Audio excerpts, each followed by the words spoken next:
Flying like a champ. It's pretty aerobatic already, isn't it?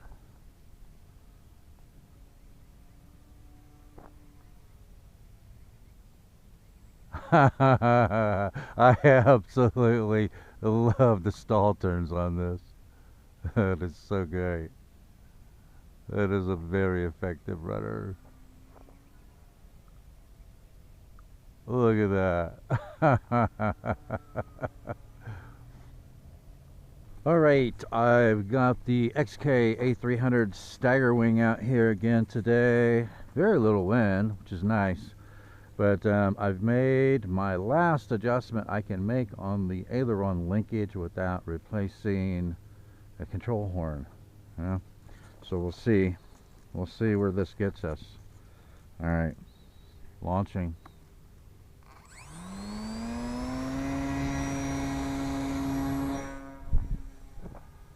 Fully stabilized mode for launch.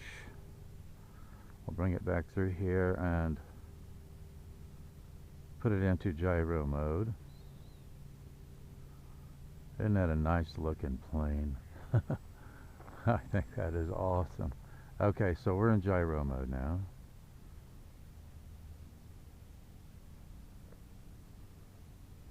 Alright. Climb up a little bit and come back through here and go full throttle, get some speed through the air and see what the roll rate looks like now. Alright, first let's try a left roll. Oh man, I think I am there. I think I am there. Oh, that is too cool. That certainly looked like it completed that roll within a second. Okay, so let's see it to the right. Get some speed.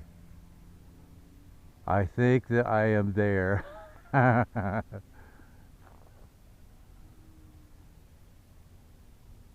is awesome. That is absolutely awesome.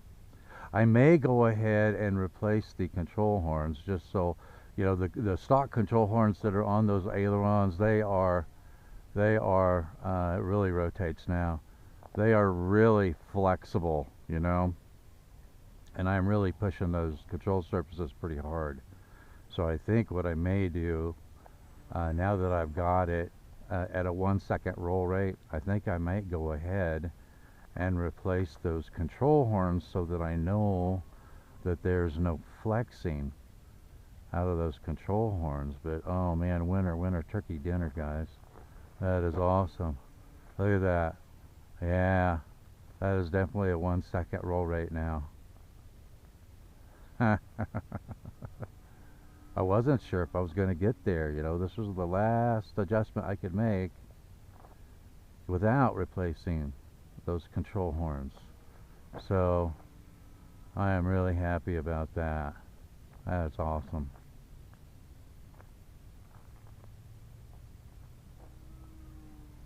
Got good power.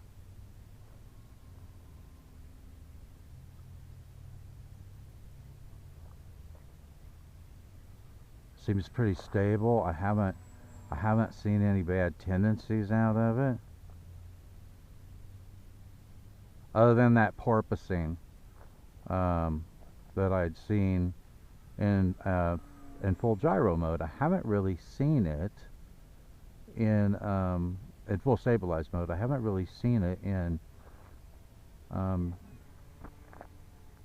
gyro mode, you know, wind mitigation mode. I haven't seen that porpoising, so I'm not sure yet what's going on with that. I'll have to test it. It could be that there is some flexing out of those control horns that's causing it to, you know, porpoise like that.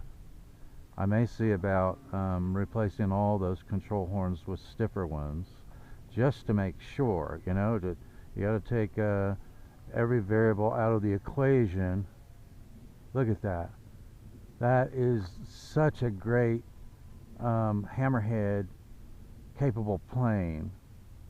I'll do one more here. Let's see if I can get the speed just right, and the throttle just, look at that. It just rotates so easily. That is awesome. All right, so Let's do one more victory roll here now that we've got it. Now that we've got a 1 second roll rate on it. I wanted to do a victory roll there. Okay, so I'll put it back into stabilize mode and see if we can bring it in here and land it on our first pass. I have a kind of a hard time getting this, getting the altitude down on this. I might have it this time. Oh, that's probably the shortest landing I've made with it so far. That wasn't too bad. I imagine I was probably pretty close to stall speed there when I touched down. But winner turkey dinner, man. I now have a very aerobatic, very stable Red Baron Staggerwing that has really good power for doing aerobatics. So I am completely happy with it now. My guess is, because I've got a 1 second roll rate on it now, my guess is that after I replace those control horns with something that's much stiffer, so there's no flexing in them, you know, when the servo is pushing against them, I'm just betting that I'm going to have an even better roll rate than I have right now. Alright, so stay tuned for that. I will call this project complete now. I'm really happy with everything that I see.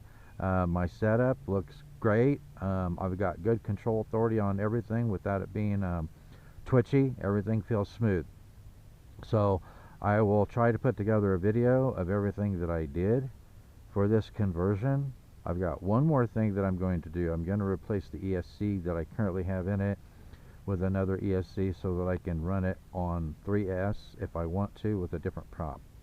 Right now I just have a 10 amp ESC in it, but I'm going to put a 15 amp ESC in it that's about the same size and weight as the 10 amp ESC I have in it.